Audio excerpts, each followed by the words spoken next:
皆さんこんにちは、ミクです。私は今ベトナムに来ています。はい、週末を利用して2泊3日でベトナムにやってきているんですけれども、昨日のね夜にこのベトナムに着いて、ここはハノイのホテルなんですが、昨日はすぐに寝て、今日朝から丸1日と、そして明日夜ベトナム空港発なので丸2日間楽しんでいきたいと思います。はい、ホテルのルームツアーをしていきたいと思います。このホテルはラシエスタクラシックマンメインです。今回ねベトナムハノイ2泊していくんですけど、1泊ずつ違うホテルを予約しています。今回彼が予約してくれたんですけど、どういう基準で予約してくれたんでしょうか。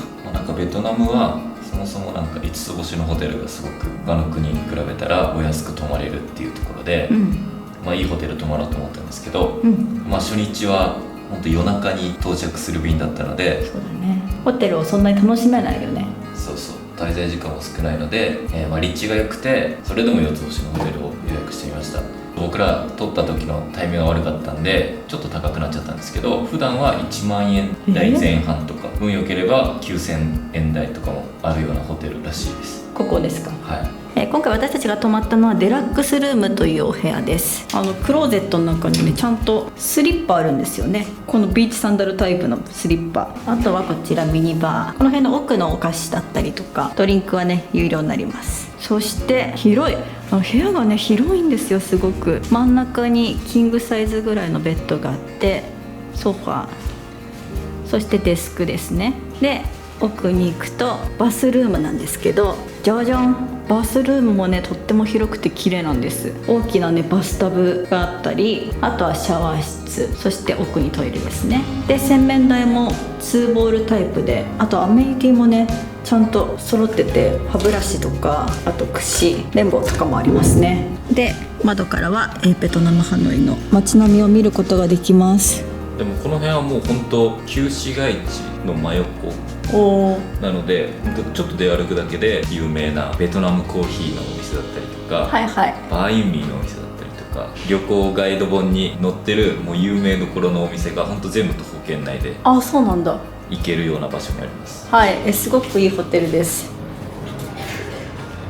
はい、朝ごはん食べに来ました。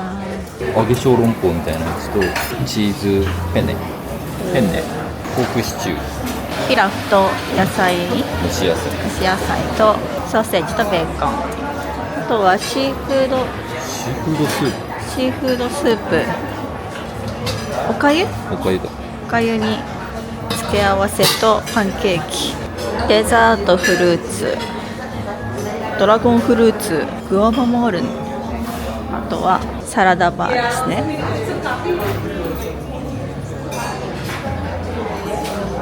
ドライアプリコット、デーツとかもある。カリフォルニアンロールとか、あとは小さな小皿に入った料理がいくつかありますね。あとハムとパンチーズです。はい、朝ごはんです。オムレツも作れるんだ。中身カスタムできるオムレツですね。じゃあいただきます。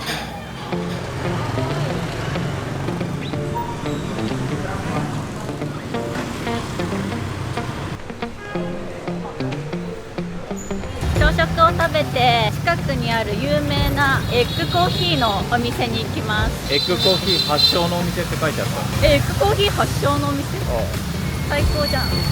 朝カフェです。すごいアジアの雑多な感じというか、バイクの音がすごいです。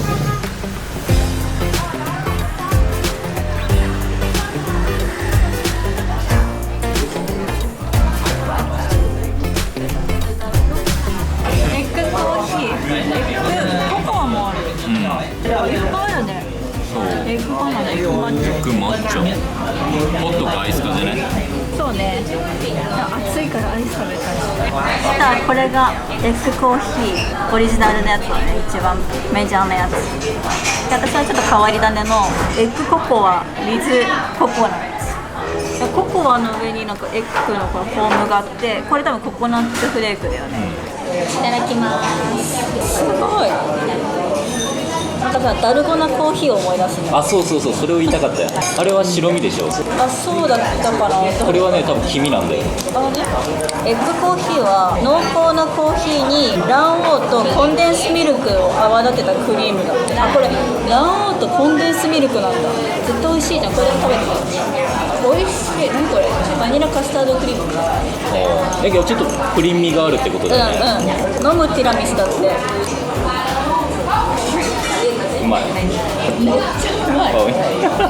めっちゃ甘いし。ホットは違うのかな。あ、めっちゃうまい。エッグコーヒーのが美味しい。やっぱ苦味が入るからかな。ほんとティラミスみたいだよ。おお、濃厚。甘党にはたまんないんだけど。そうね。牛乳不足の時代にコンデンスミルクの代用品として卵黄を使用したのが始まり。なるほどね。なんかベトナムはさ、カフェ天国らしいじゃん。だからいっぱいカフェで飲もうね。そう。さっきさ、バイキングで食べたさ、フランスパンがさ、めっちゃ美味しくてさ。あ、意味楽しみだね。そうそうそう。ベトナムグルメって美味しいのいっぱいあるもんね。フォーとかもだしね。今回はベトナムのハノイにだけ2日間いるんですけど、なんか観光地を巡るというよりかはベトナムグルメを楽しみに来た、そんなね週末旅です。はい。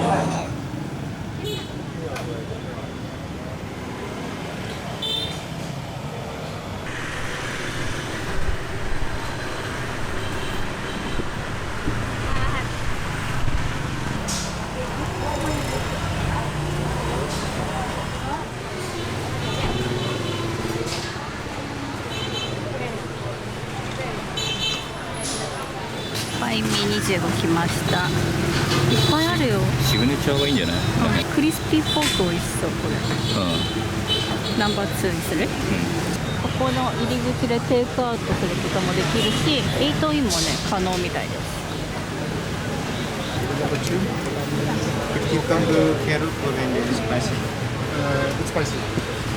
テイクアウトしました。バインミーシグネチャーのクリスピーポークベリーバインミーかな。大きい、美味しそう。じゃじゃーん。うわ、見て、クリスピーポークと人参と大根のなますときゅうりとパクチーだね。バインミーはね、19世紀のフランス植民地時代に持ち込まれたバゲットが起源のベトナムサンドイッチなんだって。まだ具に行き着いてないけど、フランスパンカリカリ。めちゃめちゃうまい。結構ガーリックが効いてて、マヨネーズソースみたいな。そうでもパンがすごいよね。カリッカリふわふわ。カリッカリ。見てわかるよねこれ。そう、音がいい音鳴るよね。バリバリバリって。美味しい。とにかくパンが美味しいね。パンが美味しいわ。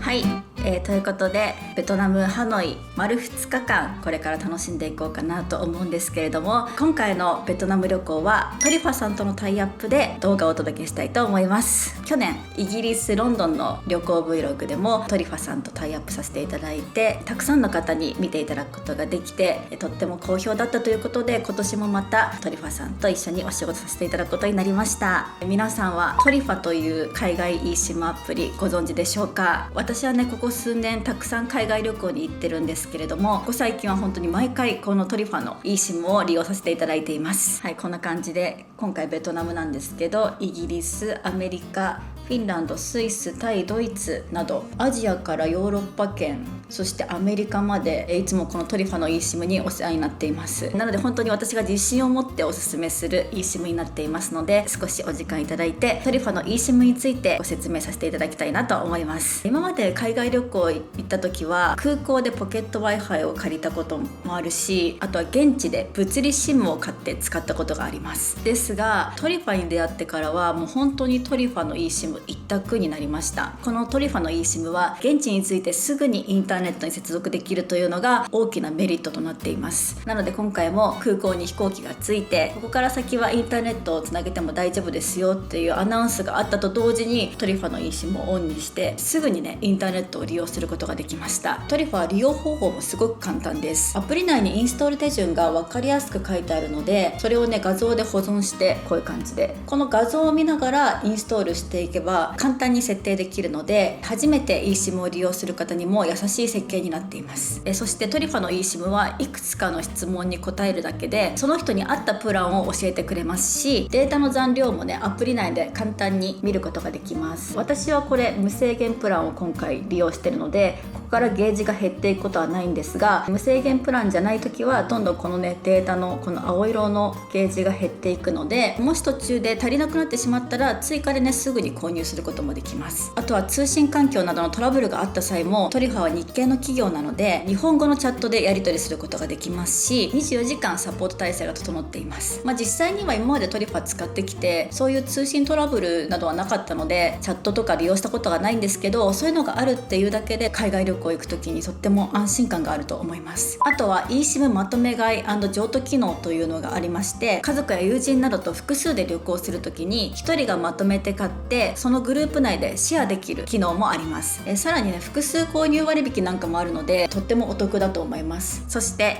今回トリファさんから 5% オフになるフォロワー限定クーポンをいただいています。なのでこれから海外旅行を計画していてインターネットどうしようかなって思ってらっしゃる方は、概要欄からこちらのクーポンをチェックしてみてください。はい、初めてのベトナム旅行、今回はベトナムハノイのグルメを楽しむ旅と銘打ってやってきたので、たくさんいろんなものを彼と一緒に食べていきたいと思います。それでは行ってきます。1泊目のホテルをチェックアウトして次なるホテルに移動します。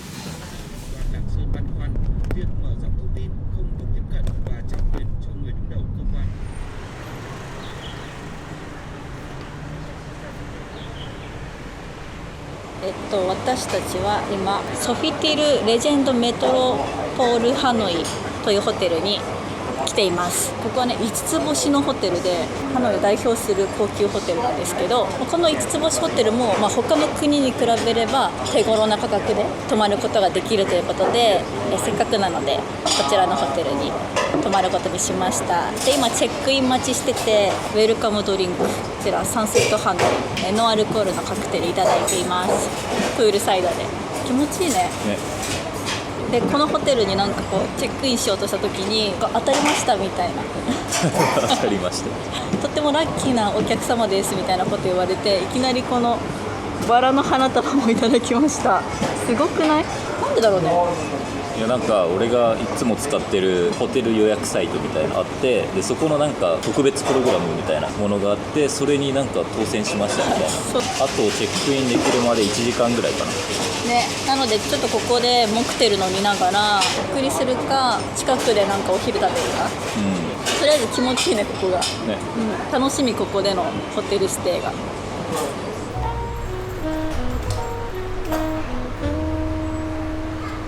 はい、2泊目のホテルのお部屋にチェックインしました。さっきもねお話ししたようにちょっとアップグレードしてもらって、私たちはブラハムグリーンスイートというお部屋に泊まります。とんでもないお部屋なのでちょっとルームツアーさせていただきたいと思います。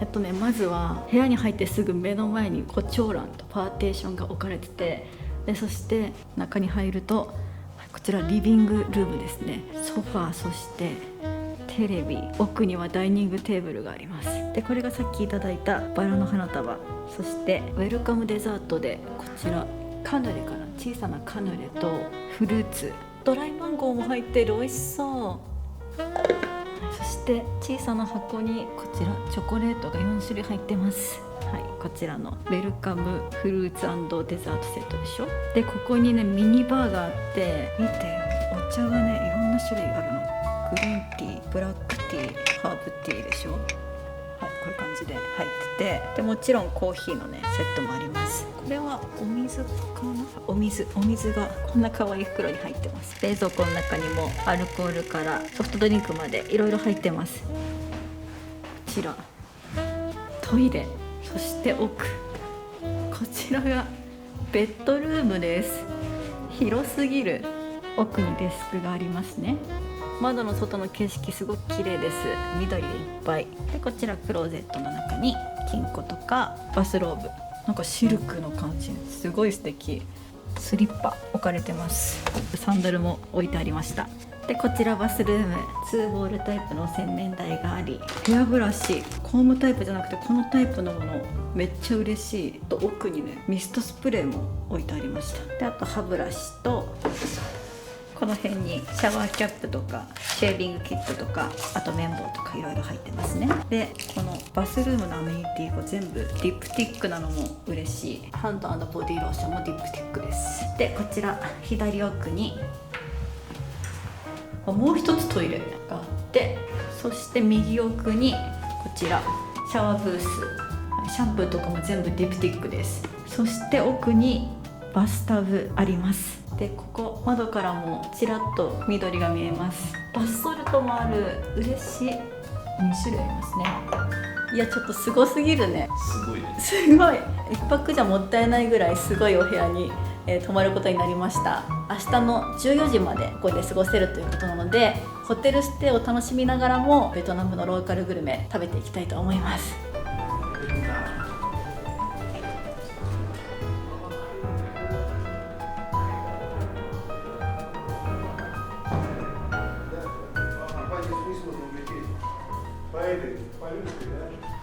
はい、今ホテルから歩いてなんかトレインストリートなるものに向かってます。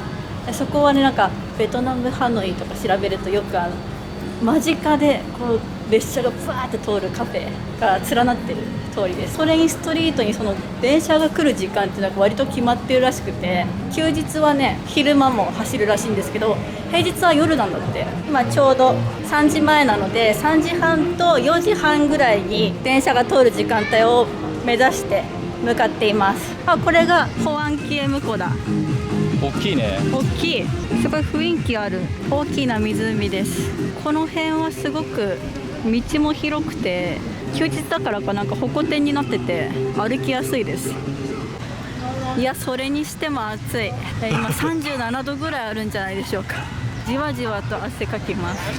でもいいね。なんかベトナムの街並み結構好きかも。やっぱちょっとフランスっぽい感じとなんかアジアの雑多な感じが混ざって他の東南アジアの国とはまた違くない、雰囲気がおしゃれ。そうおしゃれなんだよね。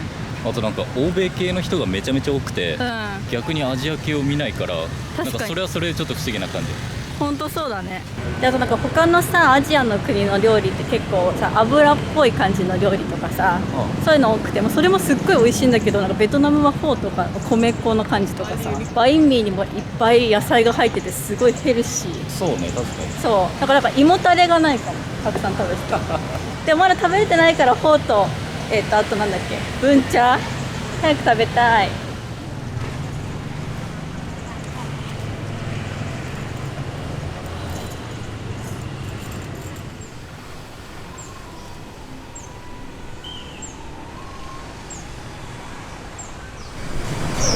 近い？近い。これ多分駅じゃない？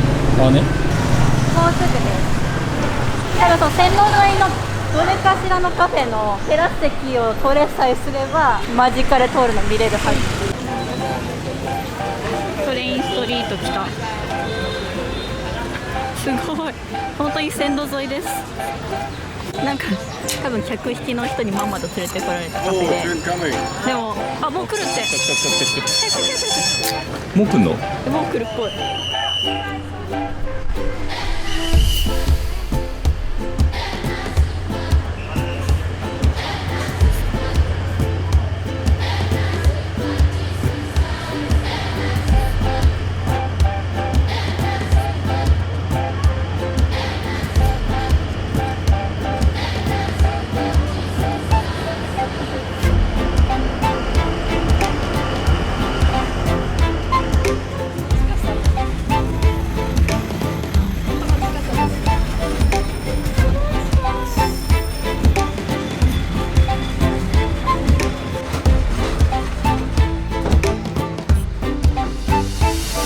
時にあと5分ぐらいで電車来るよということで突然こちらのカフェを紹介されまして、でこの線路からすぐ近くのこの席に案内されて走りゆく列車を見ました。すっごいめちゃめちゃ近かった。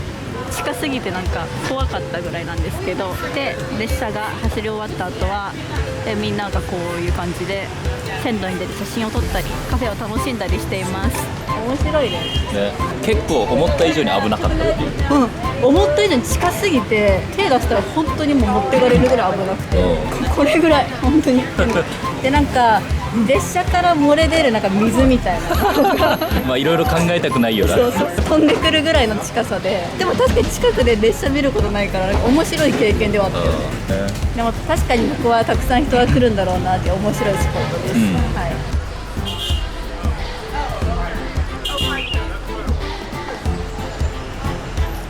私たちがねこの列車見たのはメインよりちょっと外れたところなんですよ。なのでメインのカフェ通りっていうか、そのトレインストリートと呼ばれるところに見に行ってみたいと思います。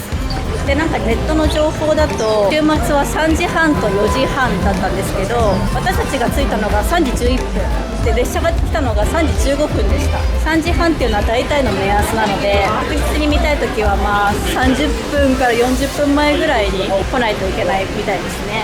ここがメインだ。右にも左にもお店がある。あと上にもあるから上からも見れる。上からの方が確かに綺麗に写真とか動画撮れそうで、下だともう近すぎて、それは雰囲気あるね。素敵です。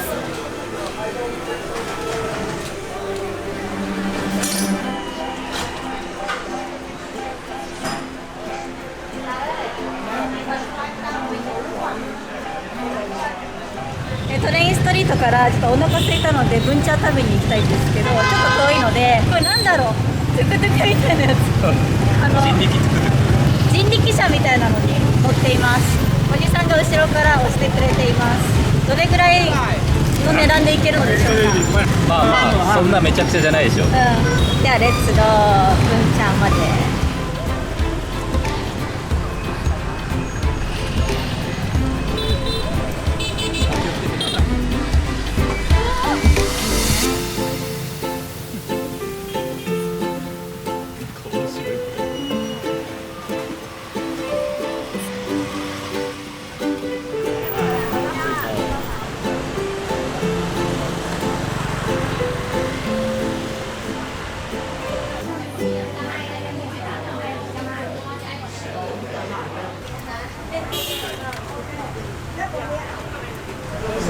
ブンチャー、焼いたお肉みたいなのが出汁についてる感じにライスヌードル、つけ麺ってこと？あとこの野菜も一緒に入れて食べるらしい。いただきます。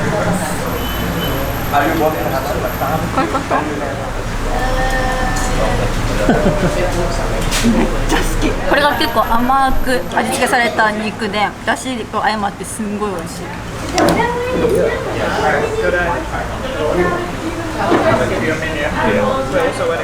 うまい。春巻きも食べよう。これね、食べ方わかんないけど、なんかスープにつけたらうまい。美味しい。ね、何入ってる？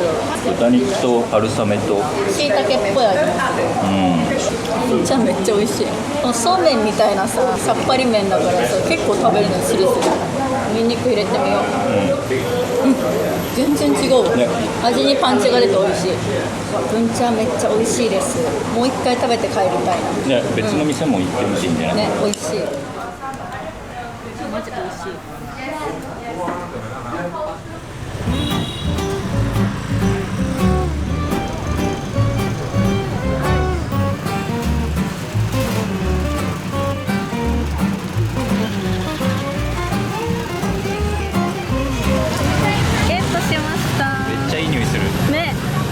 チョコレートパン、メロンパンみたいな感じです。うわ、ふわふわ。うわ、美味しそう。いただきます。うまい。ベトナムパン美味しいのかな。ね。ふわふわ。軽いよ結構。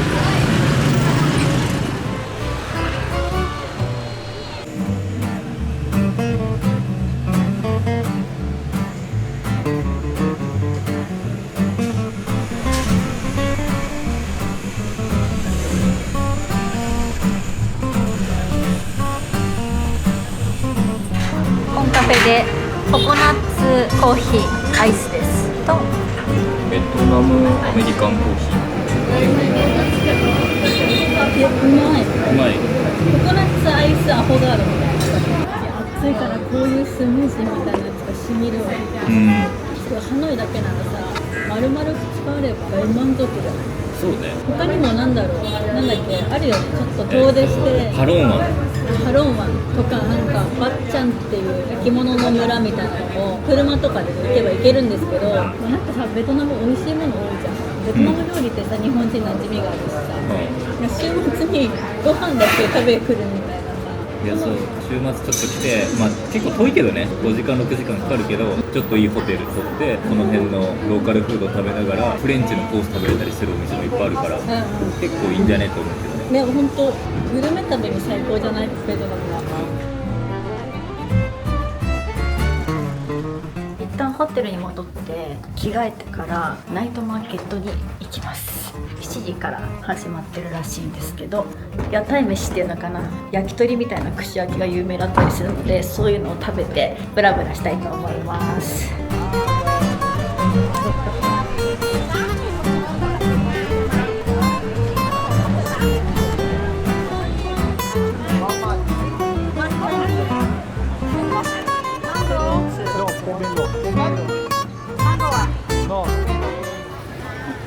串焼きを焼いてくれるのかな。焼き鳥とトウモロコシ、ココナッツジュースも売ってる。すごい面白い。なんかちょっとキャラものだったりとか、あと香水とかサングラスとか売ってるんですけど、本当に雑多だね。でも本当に台湾の夜市っぽい感じ。本当そう。こういうさ、ベトナム土産っぽい感じの T シャツは可愛いかもね。これ結構可愛い。ハノイ 100K っていくら？ 100K かな。ゼロ3つつけると10万ドン、600円ぐらい。600円ぐらい。ちゃんとこのさ、これに入ってるのが結構衛生的でいいなと思う。袋にこれほんといろいろ売ってて、オーガニック系のアロマとかそういうソープみたいなのも売ってるし、マグネットあるよ。可愛いやつあったら買いたい。ラバーのやつが欲しいんだよな。あの奥のベトナムのあれ可愛い。あれバインミー、カゴトレ、こういうのだったりとか、あとタンブラー、ぬいぐるみ、とにかくずっと服雑貨です。ただすごい長いね。3キロあるもん。3キロか。なんかナイトマーケットっていうとさ、私たち台湾があるからさ、なんか食べれるって思ってたけど、そういうことではないのかな。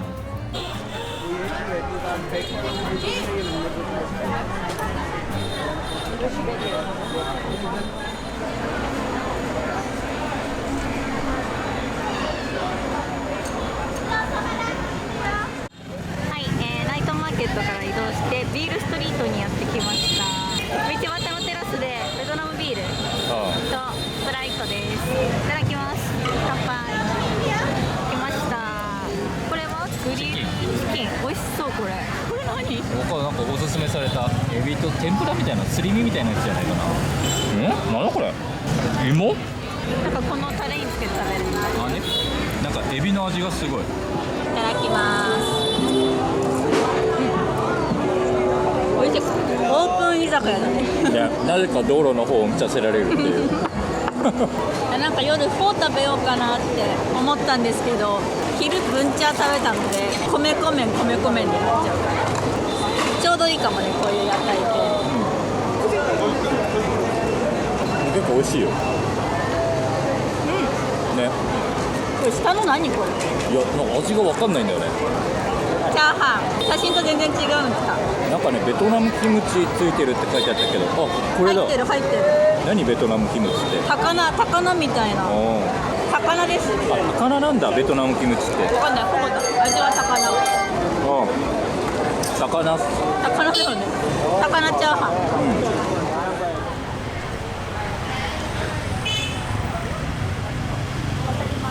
ベトナムデザート食べます。何？めっちゃ種類あるね。めっちゃ美味しそう。どれにしようかな。来ました。デザートです。これがケムソイって言って、パンダンリーフで色付けしたもち米、スティッキーライスの上にココナッツアイスクリームが乗ってるみたい。これはフライドココナッツかな。美味しそう。これと、あとはチェーはなんかフルーツとか、豆とかいろんな、そのちょっと台湾でいうドーファーみたいな感じ。あったかいのから冷たいものまであるらしい。マンゴーチェーにしました。マンゴーとこれはゼリーかな。いろいろ入ってる。あ、これパンダンリーフのゼリー、ほら。あとなんかホワイトタピオカみたいなので、多分ね、この氷を足してそうなんだ。より冷たくして食べるっぽい。いただきます。めっちゃ美味しい。これ中華料理で最後に食べるさね。まあ確かにこれぬるめだから氷足したらより美味しいかも。マンゴー甘くて美味しいね。これ絶対美味しいでしょ。これ絶対私好き。ケムソイ。いただきます。うまいよね。めっちゃ美味しい、なんか下のこのもち米さ、香り付けされてて香りがあって美味しい。なんかたくさん食べたね。でも俺全然まだ食べれる。明日のさ、ホテルの朝食楽しみだねそうね。美味しいらしいもん。ではデザート食べてホテルに帰って寝たいと思います。ベトナム2日目終了です。おやすみなさい。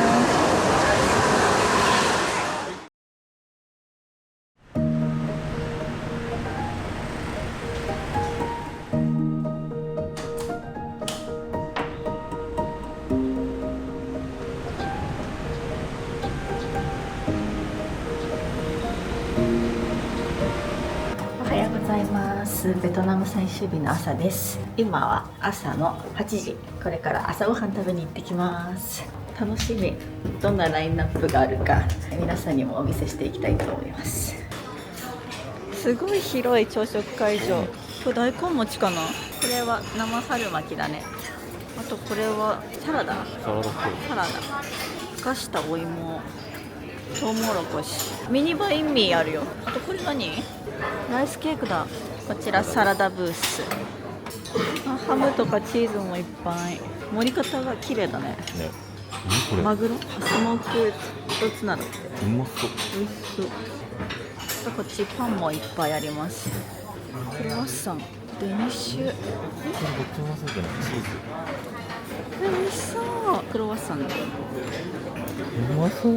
美味しそう。パンケーキ。ワッフル。これはクレープ。めっちゃいいね。パンケーキ。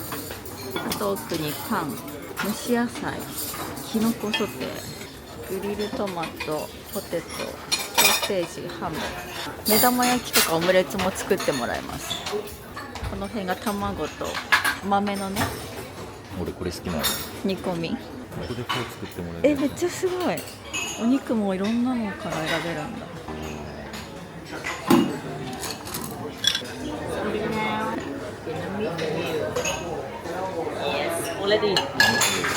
すごい。見せて。ほう、美味しそう。この辺和食系かも。おかゆ。あと奥は鮭。あ、餃子。蒸し餃子。すごい美味しそう。そのプレートの上が。奥は何？ライス。ライス。ターメリックライスみたいな感じだね。焼きそば。いいね。焼きそば。奥はチャーハン。その辺はなんかシンガポール料理みたいな。これコールドプレスジュースかな。とこちらフレッシュジュースですね。あとこの辺はヨーグルト。美味しそうなフルーツいっぱい。パッションフルーツから小さなバナナ、マンゴー、スイカ、ドラゴンフルーツまでたくさんあります。はい、朝ごはんです。いろいろ取ってきました。特にこの方が楽しみ。ではいただきます。ベトナム初フォーがホテルの朝食ビュッフェと。美味しい。食べてみて。美味しいから。美味しいです。美味しいよね。なんかさ、麺がさ、表面がツルツルじゃないね。なんだろう、サメ肌じゃないけど、下に引っかかる感じあるよね。それがなんか食べやすくて美味しくない？なんかスープがよく絡む感じがする。私さ、パクチー苦手だったけど食べれるようになってきたかも。俺もね、最初苦手だったけど、火を通していくと、結構ね、青臭さが抜けるんだよ。この香草のさ、香りがアクセントになって美味しいわ。なんか生パクチーはあれだけど、そうだね。スープとかに入ってると、結構美味しいなと思う。美味しい。なんだろうねこれ。わ、それなんかガイドブックで見た気がするな。伝統的なお菓子っぽいやつ。お菓子？これパンタンビーフかなこれね。美味しい。甘い？巣甘みたい。中バナナのあんが入ってる。あ、バナナ？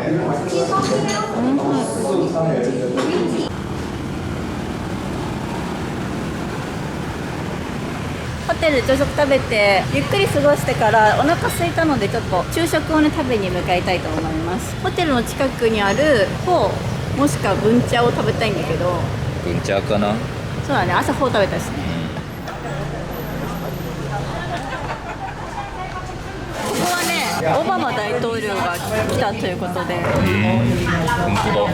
そこからオバマコンボっていうはい、これがもう一番有名なセットらしいね。そうね。オバマ大統領が食べたセット。また単品春巻きもあるしポークの串もある。来ました、2日目のブンチャー。昨日とはまた見た目が違う。昨日はなんか肉団子みたいなのも入った気がするけど、今日は本当に焼いたお肉のみという感じですね。だしの色も違う気がする。あとはこちらライスムールとブンチャーに入れて食べる野菜とニンニク、そして唐辛子、あと揚げ春巻き、美味しそう。エビとかも入ってて具だくさんです。はい、いただきます。また昨日と全然味違うわ。美味しい。昨日のブンチャーのスープは照り焼き風味だったんだけど、こっちは甘酢っぽい感じ。昨日全然味違う。昨日上でしょ。甘い。うまいよね。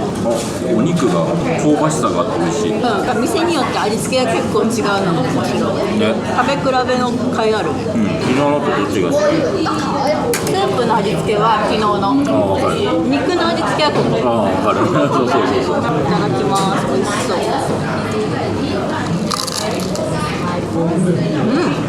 パリッパリ。美味しい。すごい。美味しい。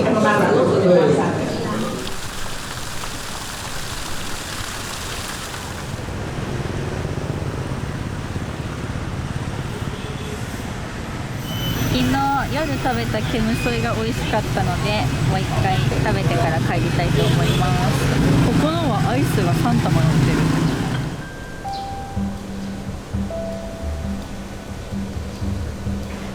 はい、ホテルチェックアウトした後、レストランでアフタヌーンティーいただきます。こちらイースターファイティーということで、イースターらしく卵の形をしたトレーの上にフルーツ、そしてうさぎのマカロンとか、あとは人参の小さなケーキ、お花が乗ってるムースなどがあります。でその下がサンドイッチですね。で一番下にミニタルトとパイみたいなものがあります。でこちらスコーンなのかマフィンなのかみたいなものが置いてあって、でお茶はベトナミーズティーで、私は白茶で、彼はハスの葉のお茶にしました。アフタヌーンティー楽しみたいと思います。何から食べようかな。本当はこの下からなんだけど、ちょっとこの上のさ、この辺が可愛すぎるから食べたい。このお菓子見て、可愛いウサギ。これ見て、人参下ピスタチオだ。ピスタチオのムースの上に削ったチョコが乗ってる。これがさ、何なのか。スコーンじゃないよね。マフィンみたいな。なんか伝統があるお菓子なのかもね。ベトナムのアフタヌーンティーで。面白いね。美味しい。ね。かなり楽しみすぎてアフタヌーンティーまでしちゃう。ね。このホテルがさ、すごくいいからさ。なんかずっと街中で練り歩くのも楽しいけど、ちょっとゆっくりして。この外歩きとホテルのこのギャップみたいなのがすごく楽しい。これ結局なんだろう。パウンドケーキみたい。チョコパウンドケーキみたいな感じ。ね、美味しいこれ。そう、卵のやつうまいよね。めっちゃ美味しい。びっくりしちゃった今。いや、あなたが食べないならこっそり2個目食べようかなと思ったけどそれ美味しいよね。美味しい。気づかれたか。また来ようね、ベトナム。次はなんかホーチミンとか行きたいね。そうね、別の都市も面白そうだね。ホーチミンとあとダナン。ダナンいいらしいよ、すごい。なんかベトナムって縦に細長いじゃん、だから北と真ん中と南で全然文化とか同じ料理でも特徴が全然違う。味付けとかまたベトナムグルメ旅しないとね。見てすごい可愛い。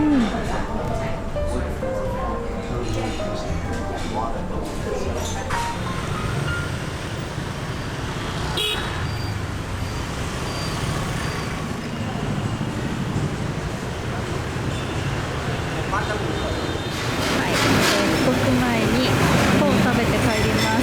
プロテインのフォー。私はパクチー抜きにしました。彼のはパクチーです。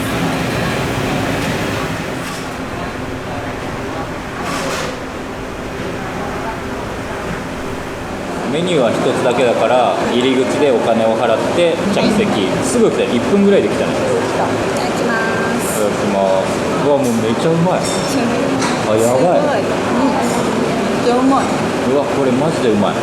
味濃いね。スープの味濃い。確かに。うわ、俺めっちゃ好きだこれ。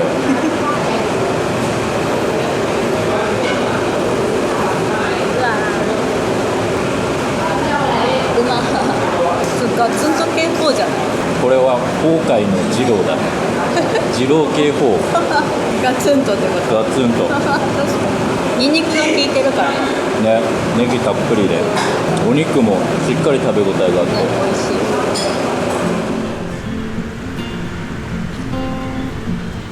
い。ウィンマート見ていきます。見て、ドリアンチョコレートとかある。何がベトナムっぽいお土産なんだろう。なんかね、ベトナムコーヒーとかカス茶、ジャスミン茶、ドライフルーツ系、チョコ、この辺じゃん。コーヒー、インスタントコーヒー。結構さ、高級品なんだね。ね、ドリアンのインスタントコーヒーとかある。見て、ドリアン。あとこれココナッツは美味しそうだね。そうだ、味の予想がつく。あ、いっぱい売ってるんだわ。どれがいいやろね。なんか買って帰ってみたら。あ、これさ、なんかチェーン店だよね。そうなの。あったあった。これハイランドコーヒー。豆粉だね。豆がいいの。豆がいいってね。これさ、ジャコネズミのやつよね、これ。あ、本当だ。ジャコネズミの糞から取る豆だよね、コーヒー豆。だから高いんだよ、ちょっと。確かにね、ちょっと高め。このほらスティックタイプは安いよ。使い分で2000円。こうやってみるか。試してみたらお家で。何が違うんだろう。こっちのがライトってことか。こっちが濃いよってことかな。じゃあ濃い方がいいかな。濃い方。高級コーヒー買ってみます。はい。あ、他にはドライフルーツ、ドライマンゴーいっぱい売ってる。ホテルで食べたドライマンゴーめちゃくちゃ美味しかったんだよな。あ、こういう小分けになってるパックのものいいね。こればらまきのお土産にめちゃくちゃしやすい。これ面白いね。チリマンゴーだって。ドライマンゴーにチリかかってる。ピリ辛。ほら見て。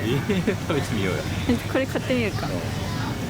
チリマンゴー。あ、パスチャ。これがジャスミングリーンティー。あ、美味しそう。ジャスミングリーンティー。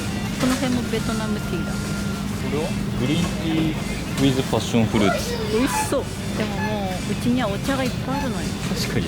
だからちょっと見るだけ。いろいろあるんだね、ベトナムオリジナルっぽいお茶が。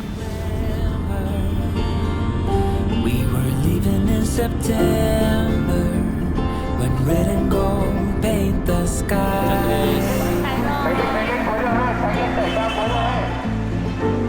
And as far as I thought maybe I pretended. はい、空港に到着しました。これから飛行機に乗って日本に帰りたいと思います。2泊3日のベトナム旅行 Vlog いかがでしたでしょうか。ベトナムグルメを味わい尽くす最高に楽しい3日間を過ごすことができました。今回はトリファの eSIM を使ってベトナムハノイを旅行していったんですけれども、初めてのベトナム旅行ということで SNS でお店を検索したりとか、あとはマップをね使ったりしたんですが、どちらもスムーズに快適にインターネットを利用することができました。今回 5% オフになるフォロワー限定クーポンをトリファさんからいただいておりますので、これからのゴールデンウィークや夏休みなど海外旅行を計画されている方でインターネットどうしようかなと思ってらっしゃる方は概要欄をチェックしてお得に快適に旅をしてみてください。最後まで動画ご視聴いただきましてありがとうございました。また次の動画でお会いしましょう。ミクでした。Though maybe I pretended. Oh, I wish it never ended. I held on with all my might.